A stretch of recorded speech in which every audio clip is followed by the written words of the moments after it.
Along, and we start with the criminals. There are many, many criminals. NBC News has learned that ICE arrested 1,179 undocumented immigrants on Sunday, but nearly half of them, 566 of the migrants, appear to have no prior criminal record besides entering the country illegally. Is the president still focused exclusively, which is a civil crime, it's not criminal?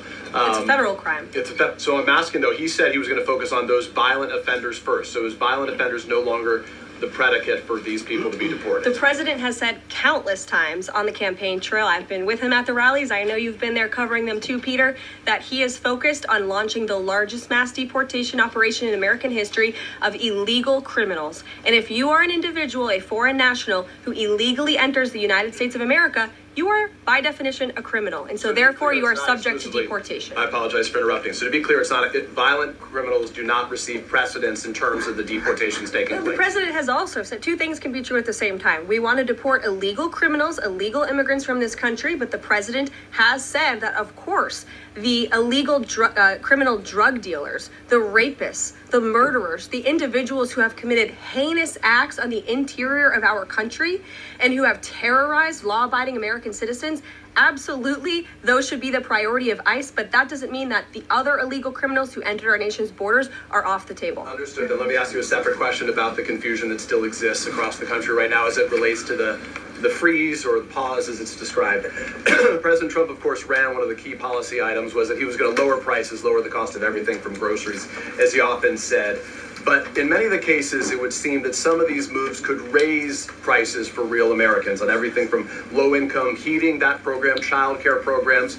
Will nothing that the president's doing here in terms of the freeze in these programs raise prices on ordinary Americans? What particular actions are you referring to that would? I'm referring to LHEAP right now. That's the low-income heating program, for example. We can talk about, there's no clarity, so I could refer to a lot of them. We don't know what they are specifically. Can you tell us that LHEAP is not one of those affected? So you're asking a hypothetical based on programs that you can't even identify. Identified. What I can tell you is that since you guys haven't identified, let's do it together just for Americans at home. Medicaid, is that affected? I gave you a list of examples: Social Security, Medicare, welfare benefits, food stamps that will not be impacted by this federal pause. I can get you the full list after this briefing from the Office of Management and Budget. But I do want to address the cost cutting because that's certainly very important and cutting the cost of living in this country. President Trump has taken historic action over the past week to do that.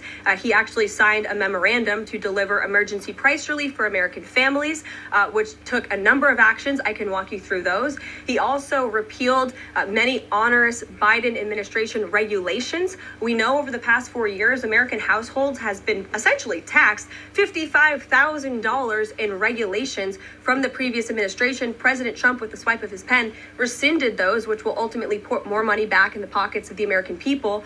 So deregulation is a big deal. And then when it comes to energy, I mean, the president signed an executive order to declare a national energy emergency here at home, which is going to make America energy dominant. We know that energy is one of the #1 drivers of inflation. And so that's why the president wants to increase our energy supply to bring down costs for Americans. The Trump energy boom is incoming, and Americans can expect that. Please